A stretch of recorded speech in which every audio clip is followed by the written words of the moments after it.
3-4 दिवसापूर्वी फोंड्यामध्ये आम्ही शिमगोत्सव पाहायला गेलो होतो आणि फोंड्यामध्ये पहिल्यांदाच मी एवढी प्रचंड गर्दी बघितली होती। पार्किंगसाठी कुठेच जागा नव्हती। सगळेजण मात्र गाड्या कुठे लावायचं हे शोधत होते। तर आम्ही आलो तेव्हा तिसऱ्या ग्रुपचा डान्स सुरू होता। 2 ग्रुपचा डान्स होऊन गेला होता कारण ते आम्हाला वाटेतच मिळाले होते। तर हे सगळं रोडवरतीच चाललेलं असतं। गाड्यांना यायला आतमध्ये जागा नसते। तर मला काही दिसतच नव्हतं।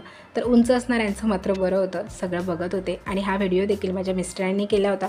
मी मात्र पाय वरती करून बघत होते आणि आमच्या बुब्बूची तर मजा होती। एकतर डॅडा उंच आहे आणि त्याच्यात त्याने त्याला खांद्यावरती घेतलं होतं। तर आम्ही तसंच करत पुढे आलो। पुढेही आम्हाला थोडीशी जागा मिळाली, तिथून आम्ही असे डान्स वगैरे बघत होतो। तर रस्त्याच्या दोन्ही साईडला माणसं होती आणि एक नृत्य आणि एक देखावा असं तिथून जात होतं। कुंभकर्ण को जगाव, बालगणेशचा जन्म असे देखावे दाखवलेले होते। एवढेच नाही तर भरपूर असे देखावे होते। ज्यांनी पार्टिसिपेट केले होते ते खूप दमले होते, तरी देखील हे उत्साहाने करत होते। तर गोव्यातला शिमगोत्सव उत्साहाने आणि खूप मोठ्या प्रमाणात साजरा केला जातो। त्यानंतर